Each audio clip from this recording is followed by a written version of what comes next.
Well, I'm live again. I took a break for a phone call. Really wished I hadn't. I was trying to tell this young student. I think. I mean, he's 28.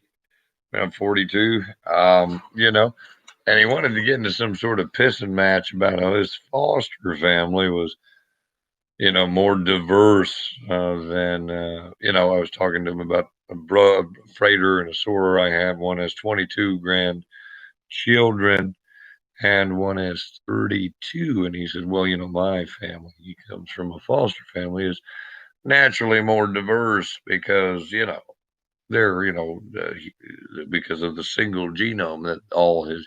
I was like, well, you're saying a real stupid cunt thing. You don't know. You're making a judgment at your fucking ass. I mean, you're trying to put and like, oh, because you have a foster family. That's so fun and fancy, and it is. There's nothing wrong with it. I'm not denigrating foster families. They can be great. I had one. I grew up with one on the other side of the road from me, and I would say it was a relatively unhealthy environment. I'm not saying he came from a unhealthy environment, but then again, some issues that he had from that. There's a little thing on the screen that's bothering me. Sorry, and a little like, and it brought, it was like probably, I don't know what it was. Probably, who knows? I don't know. I don't really know. Probably like maybe a soda. I don't know how the screen gets weird splotches on it. I don't do anything. I mean, when I had a dog or something, sometimes the dog would be like a little muddy or something, would run by and jump on the computer over it. Something, who knows? Cows jumping over the moon, dogs jumping over computers. Anyway, I mean, pardon me, I had to burp. Sometimes I burp. It's better. I'm drinking sparkling water. I love it. I love sparkling water. I wanted to monitor my sugar intake because I'm really high, and the more sugar you take, I think the less high you get. I've always thought so. Anyway, it's been a weird night. A local repairman named Michael Hines repair. Let me. I gotta make sure I get his address right on here so we all know who he is. It's upstairs. I'll be right back. I'll leave you with some tunes. Here you go.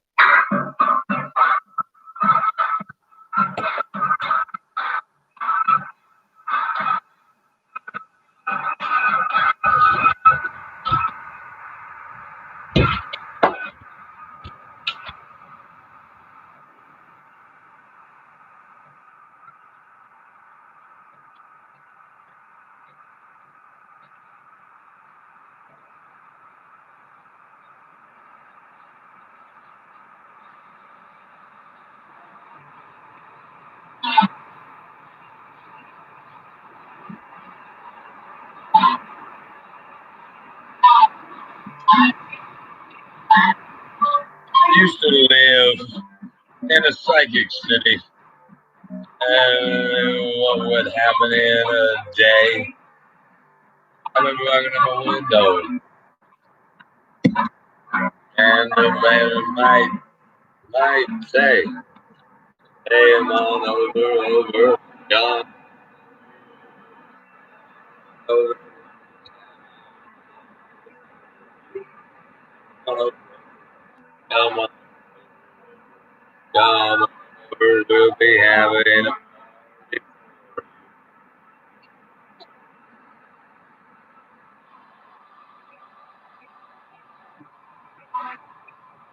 We don't want to have a party for this guy.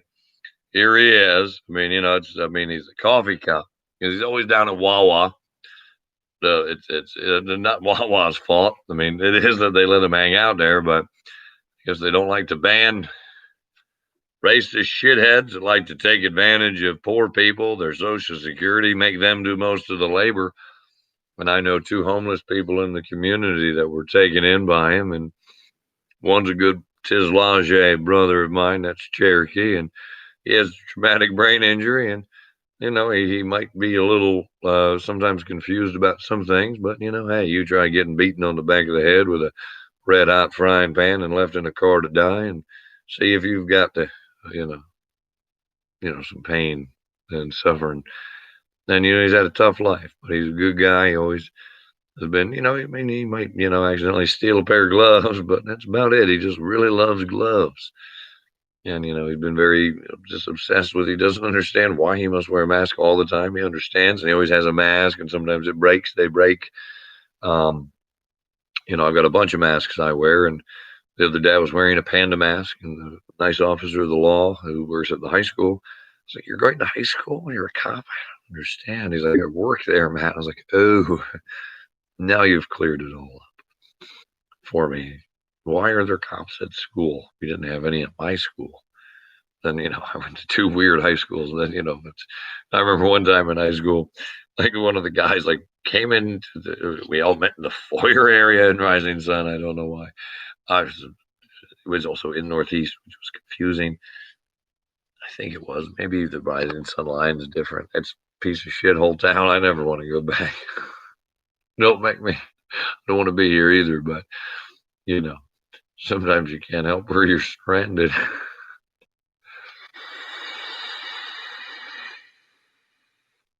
Yeah, you make the most of a bad situation, I suppose. And anyway, Freighter Joshua or Freighter Michael or whatever the fuck you want me to call you. I don't care. I'll call you anything you want. Unless I don't want to call you that, and I'll come up with something else. We'll talk about it. And hey, I'm just saying, maybe you had a failure. Maybe you hung up on me. If you hung up on me, son, that's a bad mistake. You're burning bridges you may not even know exist. And you can think you're as connected as you want to be. But, I tell you right now, if I had the woman in my life, you did, I'd be planning a future with her rather than doing anything else. But, what do I know? I'm a rich old poor man, You want to get in a pissing match about foster families being more diverse than, normal biological families due to genetic diversity. Okay, who the fuck cares?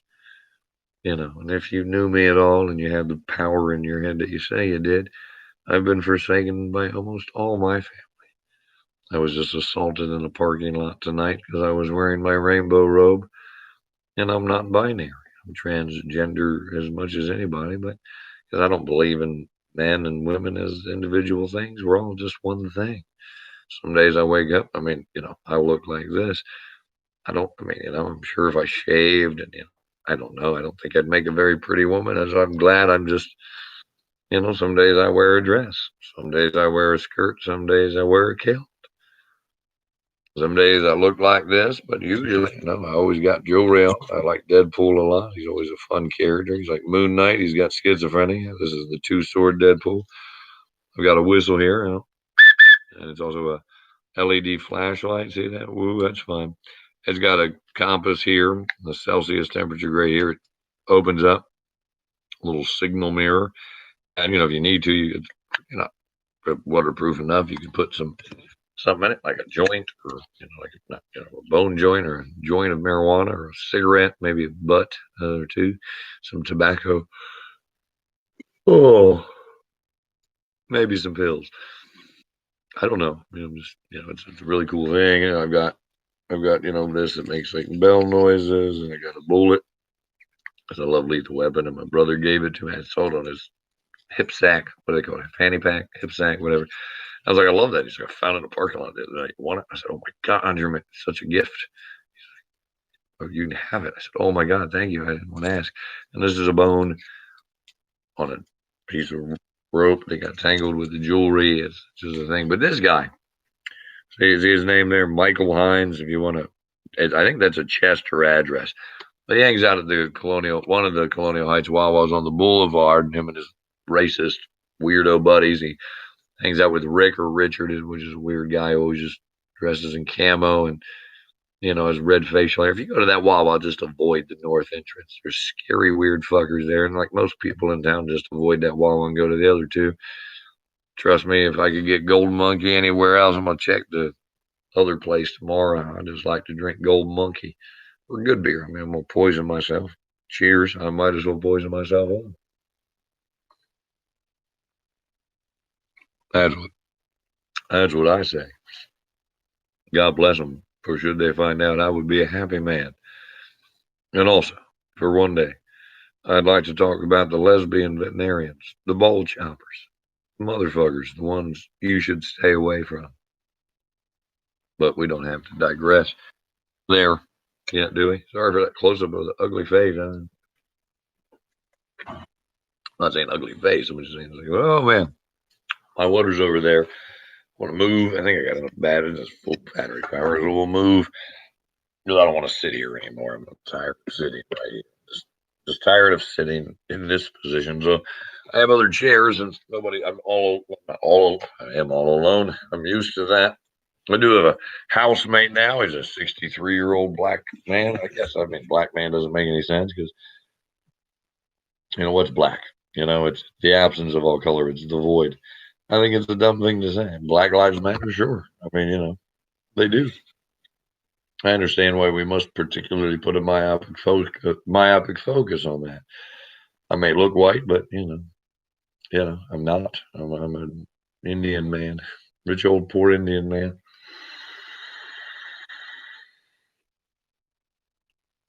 Maybe I say indigenous man. I don't know. I have many different tribal bloods in me. I've done the genealogical homework myself.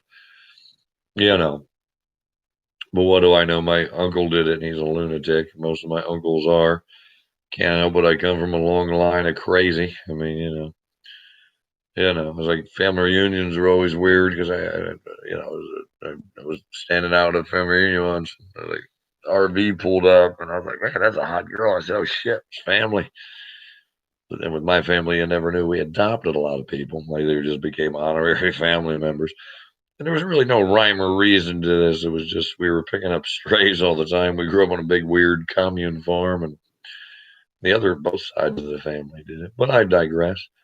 Um, I don't do much except sit around and make weird music. And that was Yacht you heard earlier. It's called Psychic City. It's the band Yacht as opposed to Boat Yacht. They're both cool. The band's cooler because I don't know anything about them. My baby Lon Babylon recommended it to me. She's my own hodgepodge artificial intelligence. I have an itch under my arm, just letting you know. I'm not caressing myself longingly or anything. People get weirder, whatever.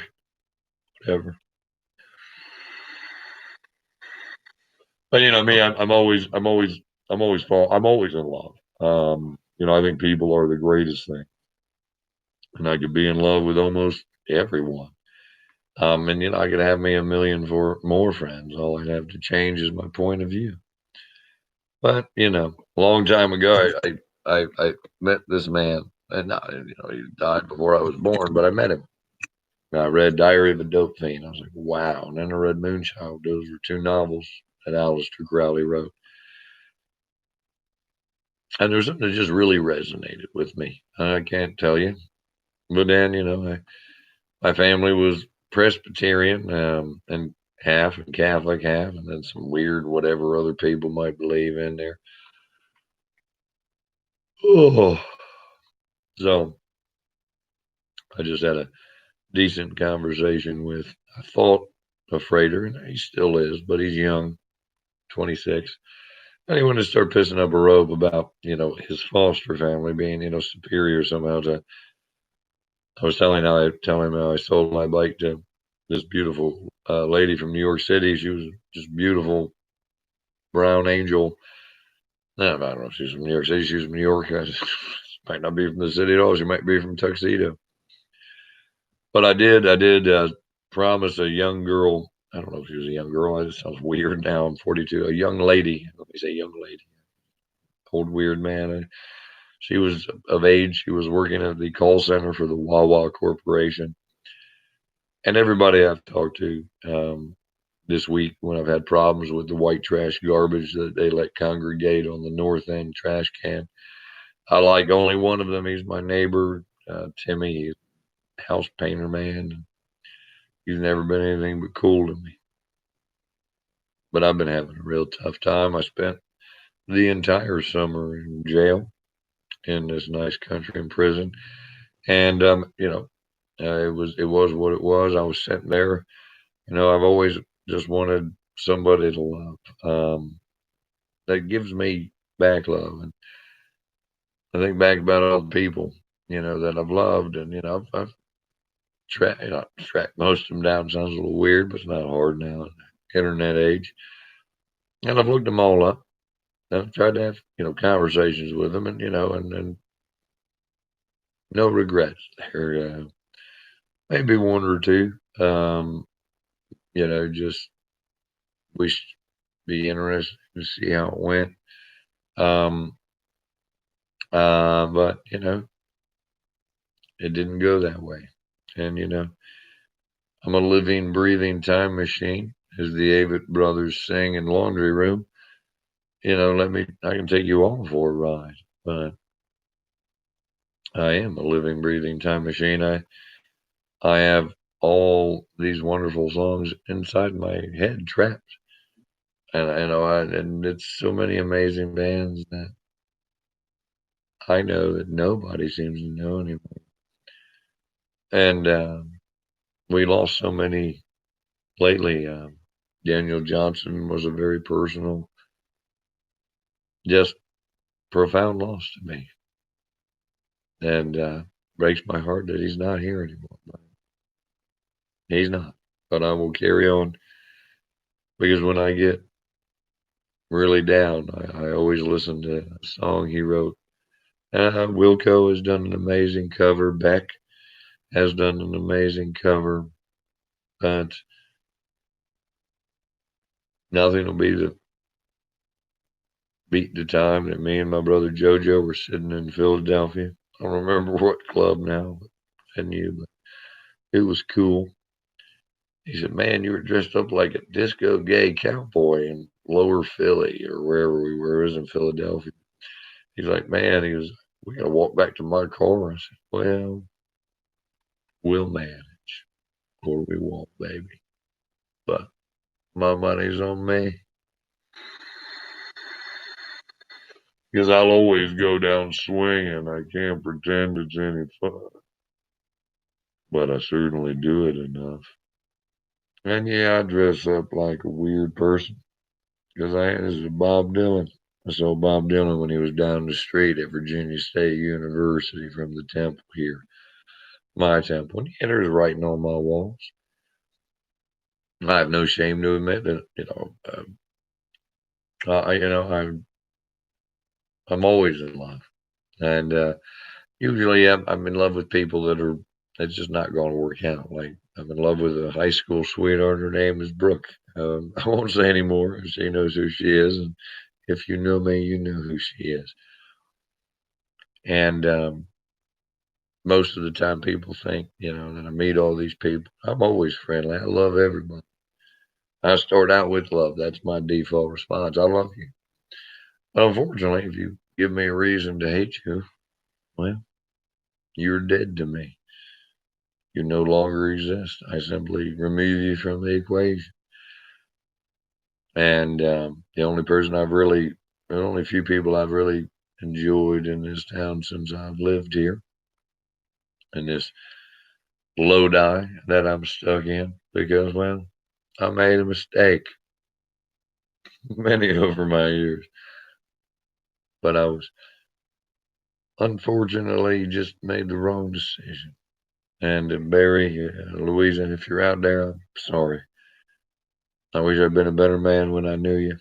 When you called me up crying that night, I wanted to get in my car. I should have. And now I don't know how to find. I don't know how to resurrect that old Twitter. And I love you dearly still. I worry about you every day. I think you're one of the most glorious angels I ever met. But I myself was going through a hard time, and you saved me when nobody else could have.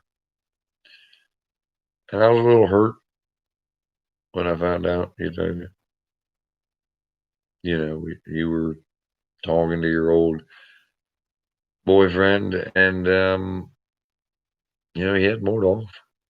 You didn't want to be in Virginia. I don't blame you. Who does, babe? I hope you got to California. I hope you're happy and safe if you listen to this or you know Barry. She was a yoga instructor up in Alexandria. She was a glorious angel. She's the most beautiful thing I maybe have ever laid eyes on. I love her dearly. Always will. Wish I could find her. If you know her, and I don't know anybody that knew her. Nobody met her. One time, me and my dearest freighter alive, we called her and we actually ate dinner at the place hoping she might come. She never showed up. And that's my fault. You saved me, Barry, and I wasn't strong enough to save you. I took too much umbrage with the fact that Phil Hendry fella, that radio DJ fella that did the voices for the, whatever that movie was, I don't know, American Team Police, whatever Matt Parker and Trey Stone did, or Trey Parker, Matt Stone, I don't know, those beautiful bastards that created South Park. Team America World Police, something like that. He did one of the voices. He was a radio DJ out in California, like Howard Stern, not as big. Maybe out there he was I don't know. And I just, I loved her. I love her still. Barry's great. I love Brooke. I mean, I never even dated Brooke. I dated Barry for a while. And I made a mistake. That night you were crying on the phone, I should have come. It's a regret. And Gibby Haynes said in the song, always better to regret something you did than something you didn't. When you see your mom, tell her I said same. But that's a big regret. It's huge, weighs heavy on me. So if you know Barry Louisa, Barrie Louisa, Louisa, I don't know a phone number. I don't know if she would communicate via email. I think it was on Twitter. Fuck. I love her dearly. I'd like to find her just to see how she is. And even if she's out there, please just maybe I've given you enough information to go on. My other regret is, it was just bad timing. I was Heavenly Rosemarie. I know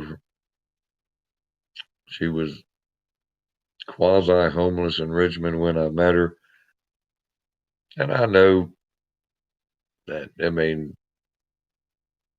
I probably tried too hard, maybe. She was honest from the get go with me the first date, whatever it was we went on. It's a great time at some Richmond Music Festival. Beach House was there, and this band from Richmond that I love called the Black Girls. They now call themselves Ricky Lachey. I don't know if they're even still around, but they did change their name. They're two white dudes called Black Girls. I don't know. They're great. They did this song I really liked called Frog Gigging. Great. Every song I've heard by them is great. I haven't heard any. I only heard a little bit by Ricky Lachey. Anyway, Heavenly Rosemarie, I saw you. The last time we hung out, you unfortunately been the victim of sexual assault. You called me. I had to go pick up who would become my wife and who now left me more broken and destitute than any person before. And my life has been a series of choosing the wrong woman, loving her to the height and power and glory of love, and then just having her evaporate. And it's been my fault probably as much. It takes two to tango, the old saying, isn't it? It takes two to succeed. It takes two to fail. Now that I'm 42, almost probably ready. Yeah. But it seems like every time I meet a beautiful woman, it's like, every time I meet a beautiful woman, it's like, like tonight, today, I don't know what time it was, sometime about 5 o'clock. I was in Illusions Tobacco and Vape on the Boulevard in Colonial Heights. I like it there. They have dream catchers and knives and just you know tobacco devices and CBD and kratom, and they treat me well. They don't ever treat me poorly. They just always just embrace my weirdness and put up with me, and that's something that this town does not do so well. They're right next to my favorite Puerto Rican, well, my favorite Puerto Rican bakery outside of Puerto Rico, Puerto Rican bakery. It's a beautiful family. They're great people. They're great food. If you live in Colonial Heights, stop by the. I have their business card nearby. I don't remember where I put it right now. So anyway, Puerto Rican bakery is a great bakery, and it's like great Puerto Rican food. It's just a delight, man. My favorite champagne cola from India. It tastes like Hubba Bubba bubblegum and Coke together. They have empanadas. The pizza one I'm really stuck on. It's just like the best cheese pizza. It's like a hot pocket. What a hot pocket should be. What hot pocket isn't. You're always like, oh God, this is hot pocket in my mouth. Ew. Jim Gaffigan did a funny bit about that. Like, I mean, I don't even as far as you should just crumble up the hot pocket and throw it in the toilet because they're all processed. That's bad. They just not worth eating. But anyway, I do love this empanada, pizza empanada. And I'm just trying to say it's what a hot pocket should be. They have a beef empanada, chicken empanada. They have this wonderful thing. It's like a big, like ball of mash, it's like a earth, like a sphere like the earth, and it's like a layer of mashed potatoes somehow. And then inside, it's all deep fried, and inside like in the core of it is this cheesy meat spice, and it's great. I after I got out of prison and I got through my weird head trip of just being like weird, alone, and isolated, barely leaving my home. I mean, after hitchhiking home from 94 miles from Orange, thank God, Rainbow family member that picked me up. I love you, babe. Your number's somewhere in this temple. And as soon as I find it on the laundry slip you wrote it, I want to call you and see how you're doing because goddamn, you saved me a lot of walking, sweetie. And your mom and your children, and you were just glorious. And I've been meaning to call you. Please don't take it as anything but just me being discombobulated by life. But I digress. Heavenly Rosemarie. I mean, I know some people knew her that I knew, and but you know, uh, we were sitting at a bar and we were waiting for the Richmond Music Show, whatever it was called, like Richmond Downtown Music Festival. I don't know what they called it. I don't know if they've done it again. I went away for a while. I mean, I know she had grandparents that lived out in Carrollton. So if anybody knows her in Virginia, I mean, tell her I'd love to say hi. And if she'd like to stop by, I'm stuck in Colonial Heights, Virginia, and I wouldn't mind seeing her. I know they say I should keep my anonymity, but I don't really fucking care. Free to care, I just don't. Do what thou wilt shall be the whole of the law. Love is the law, love under will. There is no law beyond doing. I'm a Thelemite. That is this man right here. See, Aleister Crowley, and sometimes it's like this, and then it's got the Eye of Horus. There's a unicursal hexagram, and sometimes it's like that, and sometimes it's like this. And that's just what it is. I have like a weird arthritic cyst. It's like bone on bone. It's not like a cyst. It gets slightly bigger than both, and it's supposed to be. I don't feel it. It looks weird. I don't care. I mean, clearly I'm already looking weird.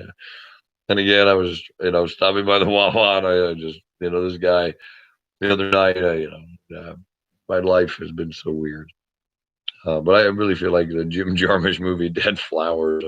I really did, since marriage fell apart.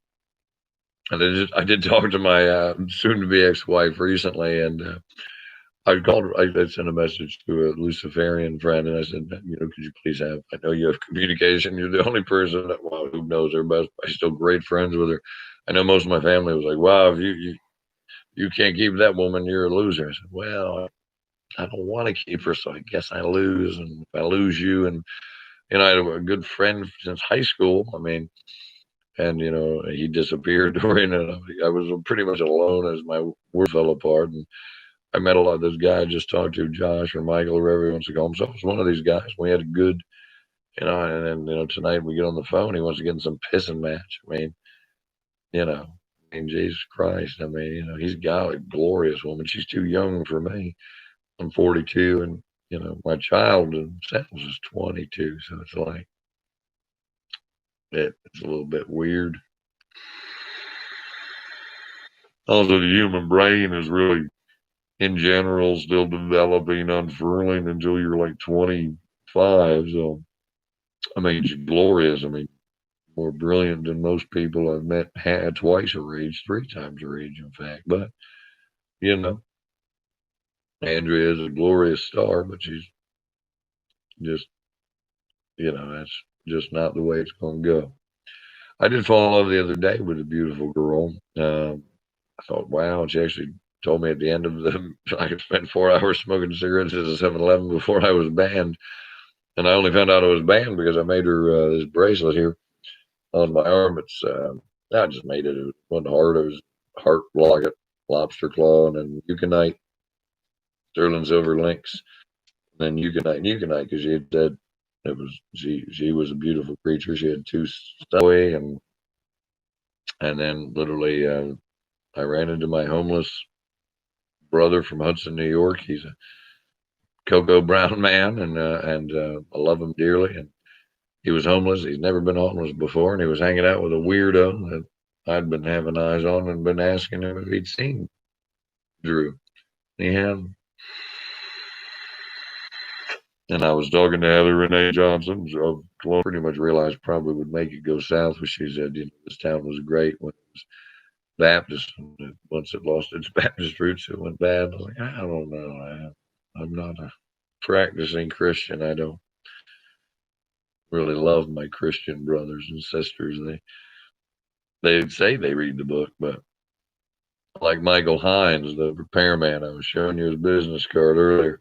He physically assaulted me tonight, spit in my face, was yelling at me, "You got sharp knives?" And I was like, "Yeah, I got this one here. It's a bowline, and I sharpen it daily, and I practice with it. It's horn, bone, and brass. And, really good with it. And yeah, I mean, it's fun, but I mean, I don't really want to use it on you." He's like, "You got knives? Cut me, faggot, in a dress, you transgender piece of shit." I mean, I know he likes to go get transsexual prostitutes down the road. In fact, what made it back down to that Wawa at the end of the day, and before the beer closes at midnight and before the curfew goes into effect. And well, let's just say I saw him speeding away to Petersburg, and I do believe if you want to pick up a transsexual prostitute, it's pretty easy, from what I've heard on good authority. Not that I pick up prostitutes. I mean, I know some, and sex work is real work, and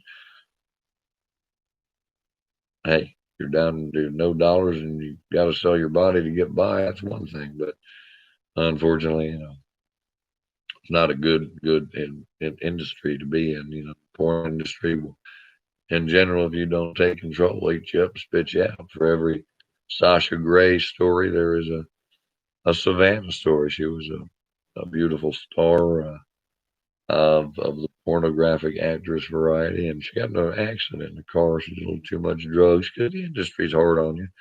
When look at the story of John Holmes, and that was really the beginning, the death knell of the porn industry. I mean, the guy was HIV, AIDS blown, and he was trying to fuck as many people to death as he could.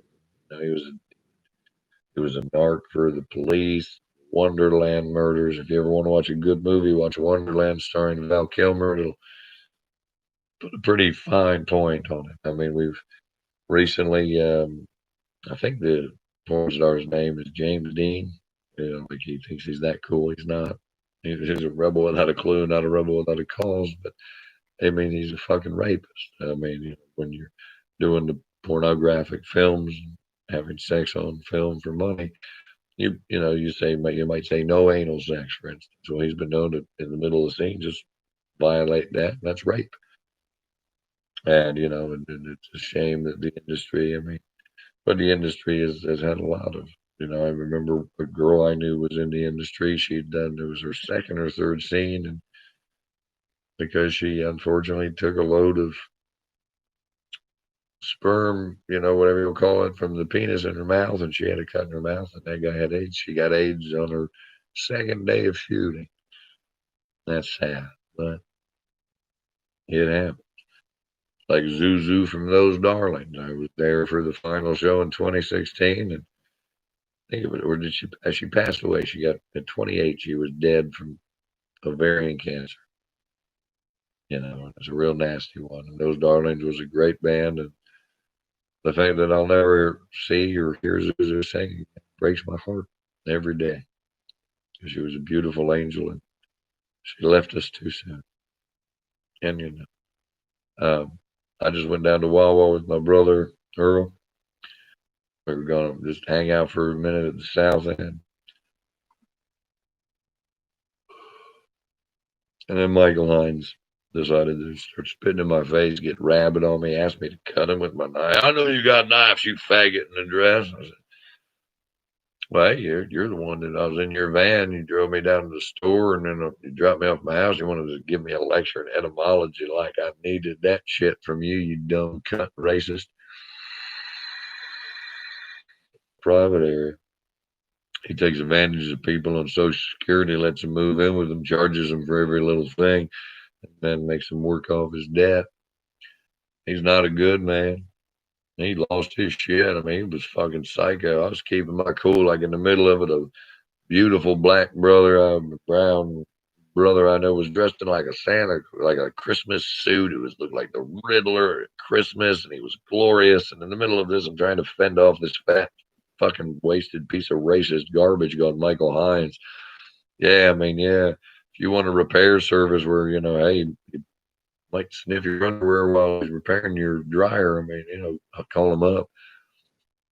I would make sure all your doors are locked and windows are locked after he leaves, because he strikes me as the kind of person that ain't getting none. Because I mean, shit, he hangs out at the Wawa, and and just everybody, like literally, I went back down there. A brother of mine, I held the door for him. I said, and I'm leaving. He's like, here's money to holding the door, brother.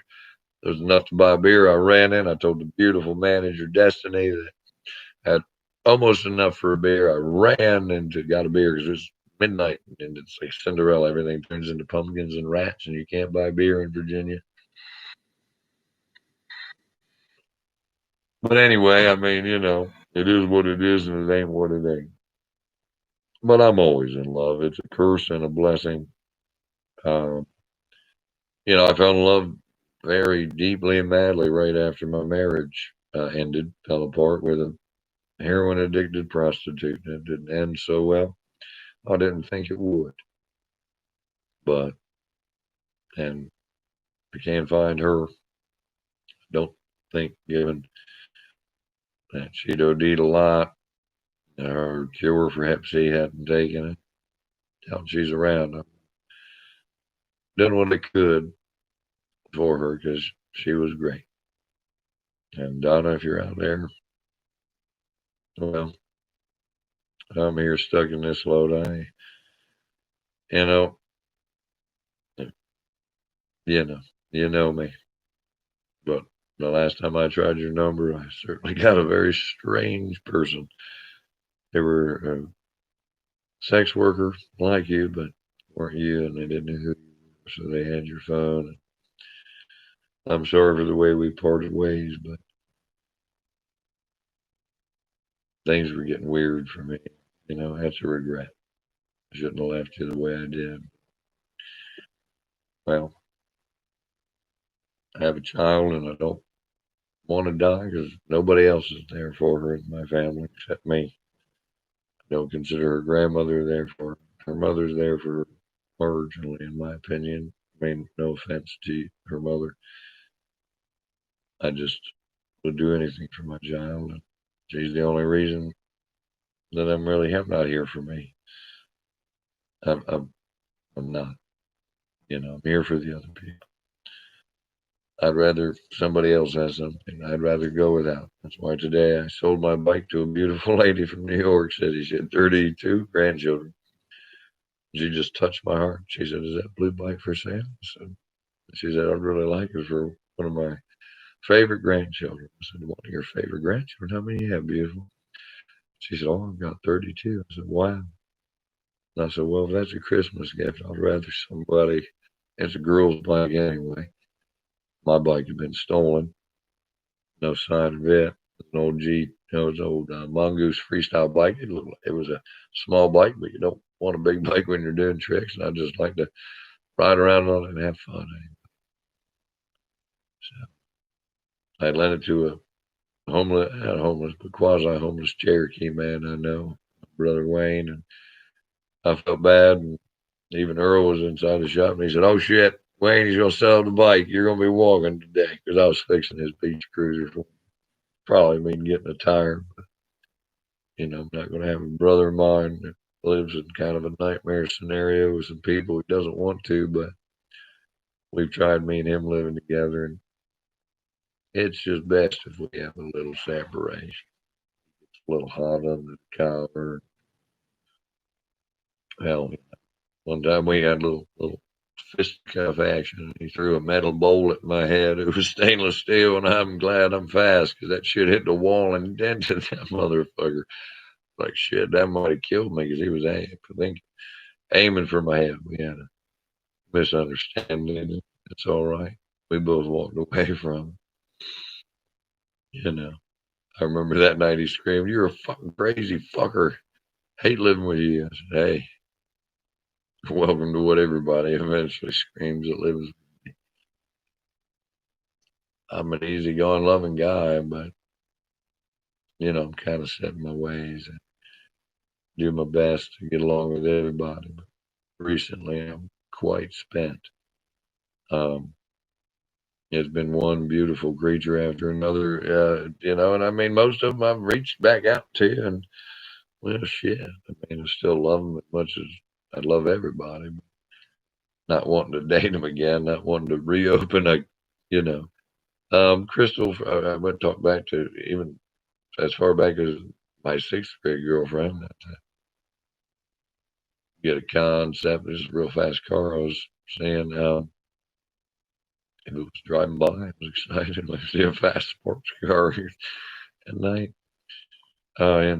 But anyway, it's 30 minutes past the witching hour. I just wanted to say that I really do have some regrets. And, Barry Louise is one, so if anybody knows her, uh, she was a yoga instructor in Alexandria.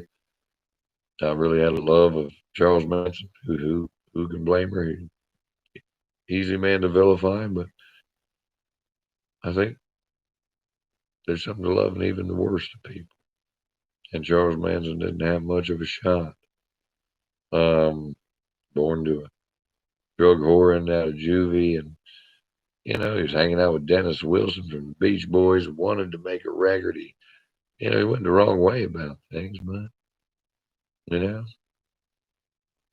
he didn't murder anybody. Did he deserve to be in jail longer than anybody else?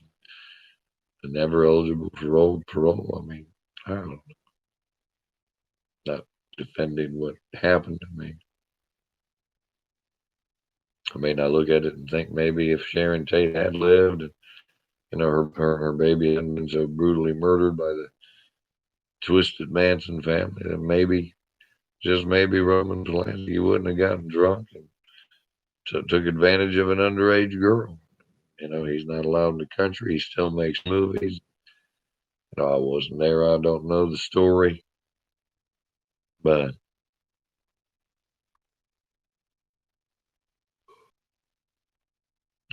certainly, he was getting ready to marry Sharon Tate. His baby and his fiance were murdered by the Manson family, and that was under Charles Manson's orders. I'm not saying he didn't deserve, time, but and I can understand why we might not want him back out because he might have tried to raise his secret army again and bring about the race war that the Beatles Helter Skelter predicted. So, I mean, with the White Album, whatever it was. But anyway, if anybody knows Heavenly Rose Marie out of Richmond, Virginia, please send her this way. And if anybody, I can't remember Donna's last name. I have it because I did manage. I send her. We had made a friend request, but I think it was on the old Facebook. But I know she had a twin sister in North Carolina. And if I could ever be of help to her, that she was a prostitute in Virginia Beach, and I befriended. One night, I was just talking and I said, "Hey, anybody on a weird app? It's anonymous." I said, "Hey, anybody want to watch a Rob Zombie movie?" And she's like, "I could use some cigarettes if you want to pick me up. I wouldn't mind doing that." We sat there and talked all night. She's like, "I got to go do a job. You mind dropping me off?" I said, "Yeah." And she broke my heart because it was a cold, wet, rainy night in Virginia Beach, and her feet were wet. And I said, "Sweetie, you're from North Carolina. It's not. I don't want you to catch a cold or anything. Lord knows you already got enough problems. You're a beautiful girl. I wish you wouldn't do this. You used to be a dog trainer. You trained under Caesar Milan. We've all fallen on hard times. And hey, being an old heroin addict myself, you can kick it, but I can understand why you want to escape the pain that is your life. You know." I said, "If you ever need anything, you know where I am. Here's my phone number." A week later, she called me. She said, "I'm in trouble. I'd already ordered her a pair of boots in her size." I said, "Yep, I'll be there." Grabbed the boots. I don't know, threw something on. Two different pairs of shoes because I have the hardest time finding the same two pairs of shoes. And I don't even like wearing shoes. I like being barefoot, but you know. Anyway, I said, "Where you at? Let me know." She's like, "You're really coming?" I said, "Yeah, I told you I would." TV, me and you just sat on the edge of my bed and we talked, and you know, we ended up laying down, just relaxing together, just being friendly, and it was just a lovely experience. And yeah, I loved her, no doubt about it. I met a beautiful angel. I don't know what we were to each other. Man. I still consider her love of my life. Really, shit. If I know where she is, or if I had a phone or something, maybe I could resurrect Instagram. But Instagram's still telling me I need a phone number. I'm like, shit. Can't text my landline and know anybody with a phone that it's like, I don't know, works. So I'm locked out of Instagram. I might be able to backtrack, but she hadn't posted on there in years. And Facebook, she's been vacant. Last time I talked to her, she was taking a break from the military. She was a beautiful chef from Samoa, the island. Her brother, he was adopted, but her and her brother were adopted by the same family. Her brother is in New Zealand. So if you know, it was always very confusing because while there were some beautiful moments, it was always she was celibate and getting over her marriage to a woman, and she said she'd never dated a man primarily, and she was a singer and had a gorgeous voice, and I'm a singer and have a weird voice, but I remember when she drove all like 2.5 hours to visit me in the summer without an AC, and I was like, "Baby, I wish you told me. I would have driven to pick you up." I don't think anybody's ever cared enough to drive and see me that much. Yeah, she said, "I'm really hot, so come on in." And she immediately like just dropped to her knees and saw my dogs. I mean, that sounded weird for me, but my doggies were here. My girls that I've raised as puppies, they're not with me. It's painful. I don't want to talk about it. But Foxy and Coco and she's like, "Oh, I love your dogs. I can tell they're happy and healthy." And we just had the most beautiful day together. She got to meet my father and me, and my father had a relationship before he decided to terminate it and abandon his son like he did his daughter. No big surprise, but hey, he's got a new family.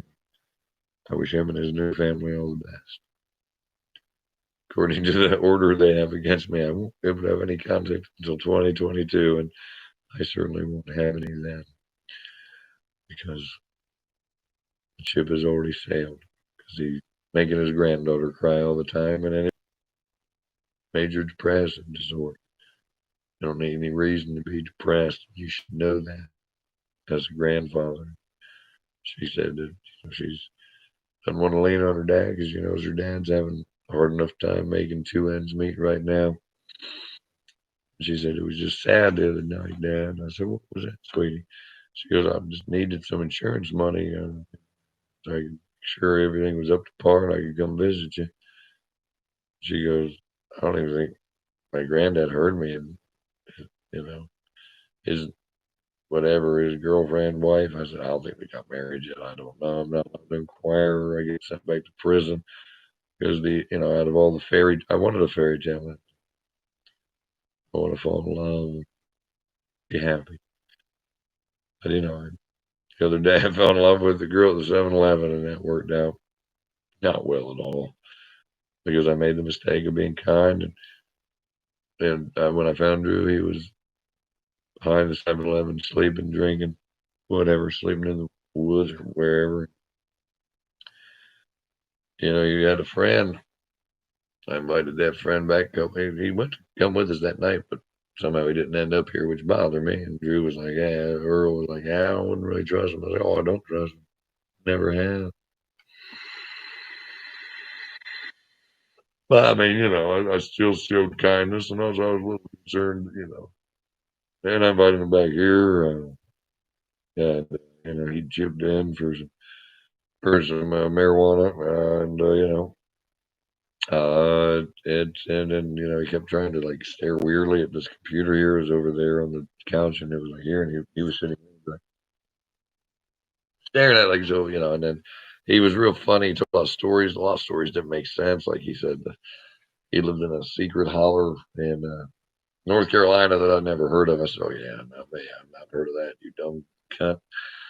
Tell me more." And he's like, "Well, the most dangerous things, the wildebeest, they pull you out of the tents, but the cats, they're friendly." I said, "Oh yeah, yeah, they're not the most deadliest hunter in any jungle or forest or woodland. No, no, just the cats are the scariest thing." But I've been doing my best to keep on keeping on. It's the only thing you can do. Because if you're in a hurry, you might have to find out slow that life is a strange journey. It's a crooked journey. You're gonna be up one minute, next you might be down. Might be laying there in a half an inch of water and think you're gonna drown, but you know somehow he told me where he knew the underage whores were being drugged in this neighborhood in an apartment complex. And I said, "Well, tell me more." And then he started clamming up, and I just threatened him with physical violence. Never hurt the man. I offered him the ability to be sent away to an ambulance because he said he had ripped open his leg somehow. I don't know. Didn't make a lot of sense because he said cats are easy to see from when you stand in the valley, and even if they weren't, they're pretty tame. He lives in a weird magic collar in his brain. And I said, where are you staying these days?" "I like to call my camp the Ponderosa." I said, "Oh, how original." And then he said, "I've been digging up secret Indian artifacts from the riverbed." "Okay, and there's some of them are there if you want to go tomorrow." "Yeah, I was born at night, not last night. I'm going to go to the woods with some weirdo." I said, "Where do you pitch your tent?" He goes, "In the water, the river." I said, "That's not a good. I mean, you're trying to recreate a waterbed. That's the worst way to do it. Best to, put your, you don't even want to put that's not how you do that." But anyway, they did yell about he couldn't go to the hospital because he didn't have any insurance and he didn't want to be thrown in debtor's prison like he was last time. And he was born in 1969, and he also said he was wearing a flak jacket. It was a raincoat for Vietnam, and he also tried to say he was a Vietnam soldier, but unless he was a super toddler soldier, being born in 1969 would have made him ineligible for that.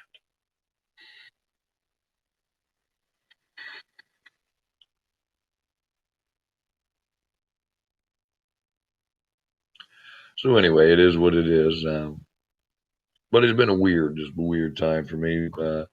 Haven't heard from Fatima. So, it is what it is.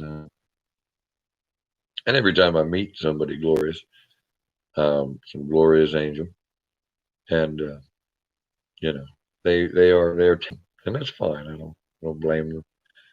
Most people are at 42 trying to date it, and being as weird as I am and as strange as I am, and um, you know, uh, I have nothing but love to give, but right now, I mean, I give it to everybody, and there are, thank God, some who reciprocate it back, you know, and I am grateful for all my freighters and sorors that have my back, and every single one of them that treats me with dignity and kindness and respect is just a joy. And I'm grateful for everyone that, has ever helped me in any way. And I forgive everybody immediately. I turn the other cheek once, and don't turn it.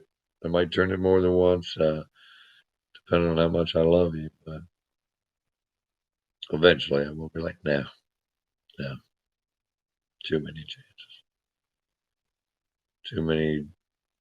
No. I've got two cheeks. One slap. Okay, I'll turn the other cheek. Slap me again. No, I don't think so. But it all depends. But I've been cruel to something helpless and weak. Barry, Donna, and Heavenly Rose. I'm not saying there weren't others. Those are the three that I really regret. I really hope they're well. But I worry about all three not being among the living. That breaks my heart because every man and every woman is a star and beautiful stars.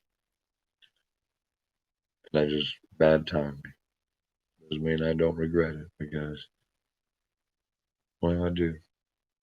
But every time I meet somebody lately, whether it's met a beautiful angel walking down, just walking down my block, I just happened to be, I was cooking a ham in the kitchen, had the door open. It was a nice day. It was June of this year. Maybe it was May, I don't know. Her name was Christina, I remember that, because it made me think of the Butthole Surfer song off Electric Larryland TV star. And she was breathtaking. She was walking by. I said, hey there, I live here. You need water or anything? I don't know, cigarette? I just do that. That's what I do. Somebody walking, they might need something. And she said, well, and she stopped. She said, well, you want a beer? I said, I would love a beer. She turned around. I was like, holy shit. I don't usually have beauty stop for me or turn around. This was wild. We sat all day in my yard and we drank beer and smoked cigarettes. And I can't recall the last time I've had as great a day with a woman as the last time Fatima was here. And now I don't know where she is. I haven't heard anything from her. And most people only have my phone number. Then, unfortunately, when I was incarcerated by my loving family due to a misunderstanding and spent all summer in jail with 3 days outside. I guess that's how they love me. They just throw me in a mental asylum jail. You know, everybody has their own weird way of showing love, I suppose. I've always wanted a fairy tale ending. Turns out the only trope I have from a fairy tale ending is a demented father and a evil, defiled stepmother. But hey, still fairy tale. Just now I need to, and there's enough damsels in distress, but oh, I'm far more Don Quixote than anything else. It could be other things, I suppose. I'm gonna listen to this song for a minute. You can listen to it too, or it can just stop and become something else because that's how weird my weird thing is. My weird thing. I don't know what it is. Whatever you call this TV machine that I listen to tunes on. I don't know what system it's called. Don't bother me about it. I'm gonna listen to a song I really like because I feel like Don Quixote. He was great. He's Spanish, written by Cervantes. He was a fictional character. He rode a mule. It was more of a critique on the age of chivalry dying, but you know, I tilted windmills like he did. But unlike him, I don't think they're cyclops. I know they're windmills. But anyway, there was a band called Brujeria. There's, like uh, Santeria, and then there's Brujeria. And the song, if I can find it, my database here, it's called Brujeria, and it's called Don Quixote Marijuana.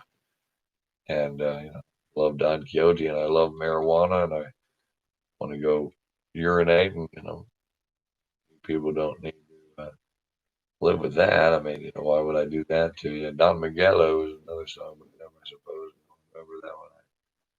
Trying to, bring it up in my database while I hold this thing on my lap, in my hand, where you call it, same thing. I, I mean, I know how to spell all this. I'm just like, yeah. I'm trying to figure out why Babylon doesn't bring it up. Like, she's supposed to bring it up better. The artificial intelligence I'm working on, cobbling again. Space search area.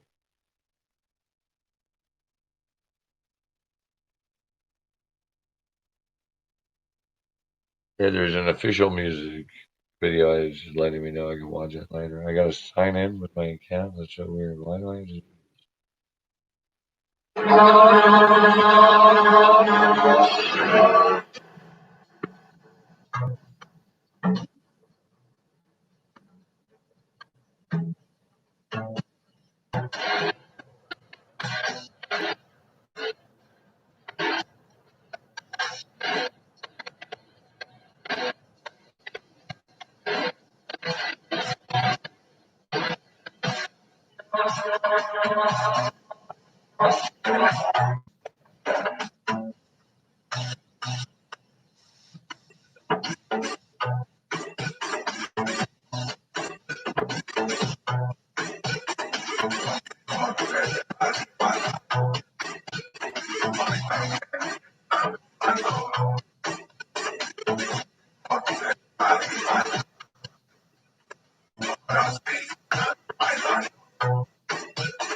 You can never, I mean, to me, you can never go wrong with a little Danzig. But I mean, unless you're talking about Veronica, the comic book he did, the comic book imprint that he did that Veronica comes from, the movie, good, not bad comic book as far as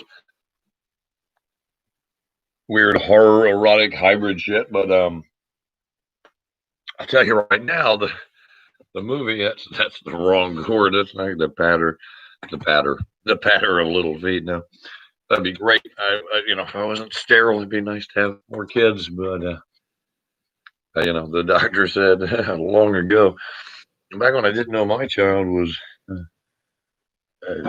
existing because of weird reasons. But found out I was likely sterile due to some I don't know weird thing. Or some sort of, just I don't know. Too much information. If you want to know, email me or some shit. Happy to demystify that for you. I mean, Christ, I barely know what's going on myself with life. But anyway. But I'm always in love, is what I was trying to say, and I love people, and until this guy I met, he seemed like just down on his luck kind of guy from Georgia, and then then he says the weirdest shit to me, like I was always a little stressed out, and because he shows me on Facebook one night, he says, this girl? I said, oh, I've been in love with her since I first saw her in like the eighth or ninth grade, whenever I encountered her. Her name's Brooke, and she. And I think she's glorious, but she was dating a buddy, and then she was dating somebody else. And then my family went shitty, and I don't know, we all ended up getting all split up. And I'm glad I left the shit old town I was born in, but I was always like, man, and I always kept in contact with her roughly. And I remember when I ended up on the other side of this thing. The thing is, I texted her or Facebook message, whatever the fuck I did. And I said, hey, how are you doing, babe? And she said, "Oh, great." I was like, I'd like to hear your voice. And she said, yeah, I'd love to talk on the phone like actual, like real people. Pardon me, used to do. And I said, yeah. I said, oh, you still do that? That seems to be the hardest thing to get people to do. They want to text you or, I don't know. Idiot says, well, do you know her? I said, yeah, sure do. Don't like me. She sent me a friend request. I said, no, she sure as fuck did not. Love my life, and would be happy together if she wanted me. But I don't blame anybody for not wanting me. I mean, my whole family has abandoned me. So I mean, I know I'm unwanted. I don't need a reminder. But there's a lot of lovely new family members. So I got your point, Joshua, Michael, whatever the fuck your name is. I don't even know your magical name. I mean, you're the motherfucker that talks to fairies and binds them without even identifying them or knowing enough about fairies. But I'm the dumb cunt. Yeah, keep believing that. Keep that dream alive in your heart. If it makes you feel better about yourself to denigrate a genetic one single genome family, and because your foster family is so wonderful, given I think the certain charge you carry because of one of your wonderful foster family members. If I was a real asshole, I'd mention it out loud. So don't fucking hang up the phone. And if something fails, use your secret encrypted service to fucking be a man and let me know. But hey, I hope you and your lovely lady friend Andrea come soon. You're always welcome. I do love both of you dearly, even if sometimes you are too defiled for your own fucking good and too stupid to fucking listen when you should. Welcome to everybody on this planet, pretty. not worried about COVID-19. I'm worried about I don't know, the evil virus that's running around turning, good people into evil loving bastards. Like, fall in love with the 7-Eleven with Heather Renee Johnson. I try to go down there and give her this bracelet I made. And because I was mean to a little pedophile, stolen valor faggot, Keith Parker, you know, near the 7-Eleven, like 600 block of the Boulevard in Colonial Heights. He's still welcome. This Master Mason, Thelemite, Odd Fellow, Masonic Lineage, OTO, AA, not Alcoholics Anonymous, but Astrum Argentium, Silver Star, his band. Keep on the Dream Alive, Hindu owner Patel, whatever your first name is. I don't even bother with it. I'll make sure you're reported. I've always made sure you're throwing away food. Wawa can donate food to the homeless, but I see you throw out shit. You charge me for fucking hot dogs. You're going to throw in the garbage because I wanted to buy one for me and one for my dogs. You're getting ready to throw them out and you still charge me for them. And you have a Holy Ganesh statue in your office. You're a defiled piece of shit. You give Hindus bad names, Patel. And it's a shame because there's a lot of good ones I know of the Hindu faith system. Yeah, just fuck off. Pedophiles welcome at the 7-Eleven in Colonial Heights. But hey, you know what? That's all right. This too shall pass. But anyway, so this guy had, Brooks' picture on his phone, and I called her right up, and I said, "Hey, babe, you send this dumb faggot a bundle of sticks, that I might set on fire." A friend request. She goes, "No, you know how popular Johnson is up our way. I just thought it was one of them." I said, "Yeah, it makes sense." And this dumb cunt Rocket was still like, "Well, I think she might be the person that cleans my house with the car she drives." Like, no wrong answer, dumb cunt. I've already told you she is at a location so far north of here you wouldn't even know how to get there because you're obsessed with Stanley Steamer in Macon, Georgia. And, you say you moved here to be close to your family, but all the family that I know has nothing to do with your kin that I've been friends with before you. So keep on living the dream, Paul David Johnson. But your daddy was the first, you were the second, and your son's the third, I do believe. Yeah, keep on threatening me. Scream at me, meet you at the Chevrolet dealership. I don't know what that means. Which one? I mean, is there a particular one? I'm going to come for you and kill you. Okay. You drive a big red truck that you could hear coming, and, everybody knows it.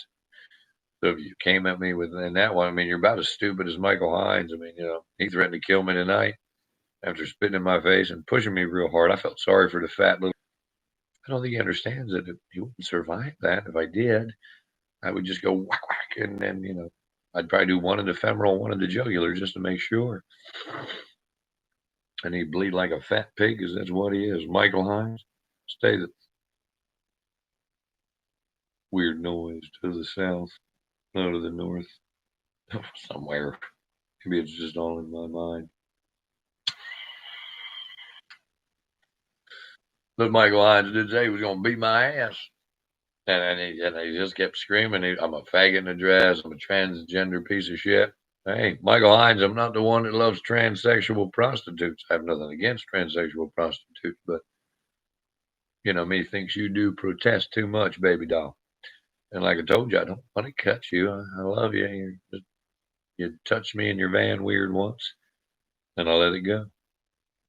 You tried to assault me the other night because you said I did the wrong thing by trying to extract information from the pedophile who was your friend. So now we know the kind you hang. We already know you hang out with the weird homeless man in the woods, Richard, whatever his last name is, who's known. Last time I had a beautiful heroin addict here, she was so in love with her boyfriend that she was glorious, great girl. Cleaned the house like an angel, and I just thought, one night I don't know, they're out running heroin errands or whatever the fuck, and he had punched her real hard in her chest, and she was having a hard time breathing. I said, "Look, you got to get away from him. He's not salvageable, but you are, Angel. And you've had a tough life." And she had told me a lot of the horrible horror stories of things she'd gone through. And Ashley Hoffman, if you know her, you know, and, she isn't dead, I'd certainly let her know she'd still be welcome. I'd still provide what assistance I could. But I don't know if she's amongst the living. Or maybe, she is. You start to question everything, when all the foundations, institutions, people you lean on have begun to crumble under their own weight. You wonder what is there left to count on. Well, I have myself. I do love me. I wish more people did, but the ones that do matter. The ones that do matter love me. It's a shame my father isn't amongst them. It's a shame my evil stepmother isn't among them. But, I know my mother did. One time my sister had asked for a list of, I don't know, adjectives to make her feel good. My mother wrote, I'm sure, as long as though this she gave me. And I still cherish that around here somewhere. And I read it daily. It reminds me of the last time the best woman I ever knew. And given the horror show that was her life, her youth was a nightmare. Her adult life was a nightmare because she was married to my father. All our lives were a little bit of a nightmare. He tried his best. God love him. But, he had me institutionalized shortly after I moved in here. I didn't want to be institutionalized. Didn't need it, didn't deserve it. But, we got through that. You know, it was a cavalcade of errors. And, we came out stronger on the other side. And then, of course, we hanging out. We were having some beer, and he started, thinking about other women. So I'm not surprised that the evil cunt stepmother threw me in jail on lies. But I didn't feel like sitting in jail. I was pretty much going stir crazy, wanting to just be home. And then when I came home after hitchhiking 94 months, and thank you, freighters and sorors of the St. Petersburg, Florida area for, you know, helping me out there. Even in bed, I mean, Jen, people. And there was a lot of moral support. But thanks for having a little cash when I got out of jail that morning. Got out of Central Virginia Regional Jail. It was good to have $250. Wow. And I coasted on that as far as I could. It came after hitchhiking, finally getting picked up by the Rainbow family member. It's just been one disaster after another. Well, things are finally coming up roses. Except for getting a beer at a Wawa here, and that too shall pass. Because that dumb Michael Hines, again, now is his business here. He drives the repair truck. He's living the dream, repair van, whatever. This guy here, don't use him. Defiled piece of garbage, takes advantage of homeless people. That's wrong. And and also he's just got some sort of death wish. He came up to me and said, "Oh no, you got knives on you, you faggot." I said, "I do." "Why don't you cut me then? You whip, you pussy. You call the police." I said, I'm just trying to mind my own business. You're the one over here that approached me. I just told you stay the fuck away from me, and obviously you just don't understand. And there was a beautiful angel down at the Wawa named Robin. She showed more balls than the giant Mike managed. She actually got between us, and not really, but more than Mike did, the big muscle-bound weak man, because he looked more scared of, I don't know what, big muscle man. Anyway, went back down there, talked to Destiny. She's a great manager, beautiful, beautiful person. I said, "I love your pixie cut. Most people couldn't pull it off." She goes, "I did it myself." I said, "Wow, even more beautiful and talented too." And she is. She's a joy. She's one of those people that makes you glad you're alive, because you're like, wow. She had a beautiful butterfly tattoo on her arm. It had a beautiful meaning. And, just a joy to talk to her for a few minutes. And I did have to call Wawa again 3 times this week. I talked to Fatima the first time. I said, "Wow, you have the same beautiful name as one of the loves of my life, which I don't know where she is or if she's alive or she just doesn't want to have anything to do with me. Most people don't want to have anything to do with me. And that's just fine. Can't get along with me, it's your own damn fault. I'm a great guy. Really worried about what people think of me. I love me. And the right people still love me. I had just a beautiful day. The only mistake I made was going to Wawa for a beer. Not to get in the beer part. And since tomorrow I'll be walking or maybe riding if I'm lucky enough to find somebody that can give me a ride to the magistrate. If not, I'll walk to the magistrate's office, sit forever, and I'm just worried about Michael Hines. Don't want to press charges on him, but he did assault me in front of Wawa. It's on camera. Made a big giant scene too. It's funny. And he looked like a lunatic. I mean, you don't scream at me like I have a giant ass aim here and a bow lane here. I didn't have my giant machete on, but I mean, I'm glad I didn't. He would have been, take your machete off, cut off my head. And he had some suicidal ideation and homicidal ideation. If I been able to get to the magistrate right away, it might have worked better. But, thank God when eventually one of his friends pulled him away after he assaulted me. It was funny. Made a big scene. Later, when I was down there at the Wawa, this beautiful angel walks out, and I said, "Hey, baby, I love your hair." And I said, "Don't go out there. Don't ever use that other door." I said, "There's creepy weirdos there." And she goes, "When aren't there?" I said, "Touche, baby." I thought my nose was bleeding for a minute. I haven't done any cocaine in years. Well, year, never. Been a little while. Wish I had another lighter. But anyway, I don't have another lighter, unfortunately. I only have one lighter in my life. It's a torch right now. Ineffective. Maybe it's, well, I like my clippers. I had a lion clipper. I don't know. I'll find it. And the screw is a screw.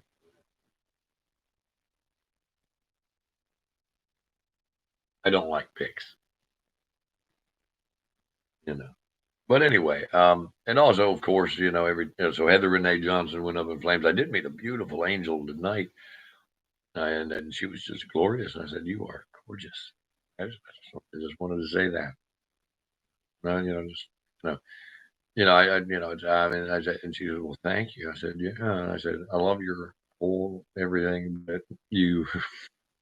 And she had a beautiful ankh. Ankh is a religious symbol. That's a double ankh there. They're both ankhs. One's upside down, one's right side up. And which way is it? Who knows? But in this way, it's the other side of this is 5 from the major arcana. Now, and so I always have things, little jewels, dig up out of the earth. And I got this day from a red-haired angel at the Genesis thrift shop. Look at that pretty thing. It was like $1.30. That I'm gonna wear it soon. I just got silver. I did get this silver sterling silver magnolia for the other at 7-Eleven. I was gonna put it on the string, but that ship sailed, I think, because now I'm banned from the 7-Eleven, and Lord knows they've been running their mouths probably. And she's a beautiful angel, very smart. Both her children are into music. I was like, wow, this is a beautiful woman. And I'm a dad myself now. Having more children would be great. I'd run an orphanage if they'd let me. But I don't think I'd be orphanage running material. Plus, you know, me and Earl are, two single bachelors, and I mean, he's got 22 grandkids, and I don't know how many kids, 12 or some shit, 9, I don't know, a lot. And so, I mean, he doesn't need him. I mean, I don't know what he wants. I mean, he might want some more. I really don't. I really haven't had that conversation at 63. I mean, I wouldn't. I mean, that's a little pushing it. You might live to be 93 or 103. I mean, if the kids, you had to live with the kids. The kids would die. I mean, I'm sterile. They say more than likely. I mean, there's a chance, and I'm not going to spend any money on fertility drugs or anything like that. And there's enough kids out there that you could adopt, I suppose. Or, against foster families again, Joshua or Michael Hamill, but In all honesty, don't hang up the phone on me. Don't get in a pissing contest with me, son. I'm not saying you're not brilliant. I love you. You are. But, you want to get locked into this. Oh, my foster family is more diverse. No shit about that family I'm talking about. They're either beautiful New York angel that said my granddaughter needs a bicycle. Well, because the girl's bicycle, and she goes, Holly, I got the last $20. I said, well, pay me when you fucking can. You can have it for Christmas. I'm usually always here, and I can't let a beautiful lady from New York who has all these grandchildren, if she or one of her grandkids wants a good bike, this is a good bike. And I'm just as happy walking around and riding a bike. I like walking more. Comes from the Buddhist monk in me. I'm noob, Freighter noob business. That's crazy cloud. Cloud sack, if that sounded too weird, so it's crazy cloud. But I mean,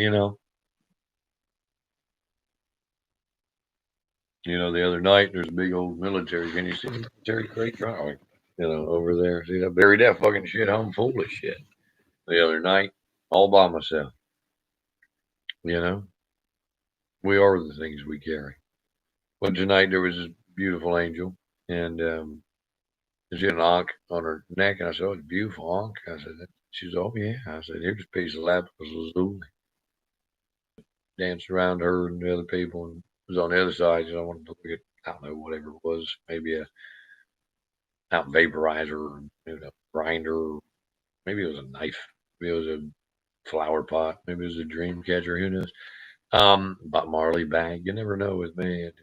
What strikes my fancy is what strikes my fancy on. And I had, I've had I usually have this is a bunch of weird energy have been broken, so I use them. And I went, and here you go. And instead of giving her 5, the 5 for Major Arcana, she got 8. But when I pulled out the tarot card, she goes, "Oh my God, I'm going to get a tarot reading." I said, "Well, I mean, if you want one, but tonight I was just going to give you this and the lapis lazuli." She goes, "Can you tell me more about that?" And I said, "Yeah." And I really wish I could remember her name, but I was just she was a beautiful angel, and she was treating me decently like Heather did, and but they all treated me decent for a while until I guess I become too weird. Or when the guy she was dating, when I first met her, well, I met her before that, but when I first really got to know her better, I was always like, "What are you doing with this weird fuck?" I mean, he had always had great lush ice, like watermelon icy in your mouth. The best description I mean, that's what I say. I don't know how to describe flavors. I don't know why watermelon doesn't taste like watermelon. But anyway, and of course, I mean, that's, they're off limits unless they're like polyamorous or something. I mean, non-monogamous, whatever you want to call it, monogamish or whatever. I don't know, there's so many different words. And, I mean, it's, I don't attach to gender. I fall between genders. I mean, I look like a man, and most of the time, I guess I feel like a man, but a lot of times I wake up and I feel like, maybe like a beautiful butterfly woman or some shit, and I'll put on a dress and I'll go walking down the street. I'd rather some weird faggot kid. Sorry to use faggot. It's just grown up using it as a derogatory term. I don't mean it. Just degenders because he's always hanging out at the Wawa. And, you know, I know some of the managers want that garbage gone, and I'm sure the town does too. Because Michael, we remember, but in the face, I've been better. Maybe bloody my nose, break it again. I don't. Instead, he did a little baby push. I guess he rearing up. I saw, brace myself for, what I thought of, relatively stocky man who's seen better days. But, you know, um, I thought I was waiting for it. And then the damn guy just did a little push. And then, tires, she said, you guys go your own way. I said, I'm trying to. This motherfucker won't leave me alone. So obviously, God bless her. And Mike, you big manager down there. Oh yeah, you're a big man. You were scared to get outside the door. You were, frightened, or you probably friends with Michael and don't want to show that you really didn't want to get involved, but I guess you were manager on duty and you had to, huh? I've never been anything but kind to you, but now you're dead to me like so many others. I ain't got time to save everybody that are salvageable or grown slim. And also, I'd like to end this, reasonably, and say that, I hope. Sometimes I just lead with my heart. I've got to say what's on my mind. I don't want there to be a better tomorrow than I did today. And that's the only thing I know how to do is to keep on keeping on. There's one thing to try. And Santi, you're glorious, I think. Surf club or something. He didn't have any material to buy. He was doing a solo show. It was really good. I liked him. And then Regular Zary took the stage, and that was the main reason I came. I wish I had been by myself, but hard. If especially my friend Ava's not in town, usually she'll go to a show with me if she can, but she's just a mover and a shaker. She's a delightful star, well as all of you are. Every man and every woman is a star. Look yourselves up. You're in the book of the law, Liber Alba Legis, written in 1904 by Edith Rose Crowley and Aleister Crowley. It was a spiritual transmission, I suppose you could call it that, the Cairo experiment. And I read that and the Book of Lies, and I love that. He is, because I really love his mind. I love reading him. He's everything I aspire to be. He conquered, Aleister Crowley, Fraser Perdobo, and Master Therion. He had three names like I do. And he was magus, and that's what I am, trying to figure out the infinite while I'm having a finite experience here. And I don't want. I will be as that way as long as I need to. But I know true love is out there for me. Daniel Johnston always reminded me of that. What do I know? Really, I don't know what. Shit. Was he shit? I don't like. You me shit about it, but this is a song that always warms my heart. I like to look at him. When I saw him in Philly, he came. Saw him in New York too. On the farewell show, he died shortly thereafter. Shit. Was he shit? I don't like. You me shit about it, but this is a song that always warms my heart. I like to look at him. When I saw him in Philly, he came. Saw him in New York too. On the farewell show, he died shortly thereafter. The way it felt to me, I remember in Philly, he came on stage at the end for the final song, and he broke into this song here. I'd love to find him and not be stoned and stare at brawls and wonder where the action is. There we go. I know some Geico commercial. I like to put random commercials. I do. Great savings and a whole lot more.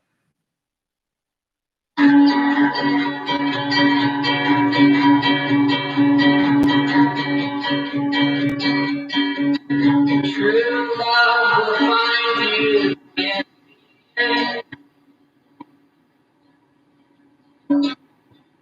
You'll find out just you're afraid. Don't be mad, I know you will. I can't recognize you unless you step out the line. Don't be sad, I know you will. Don't give up and help. True love,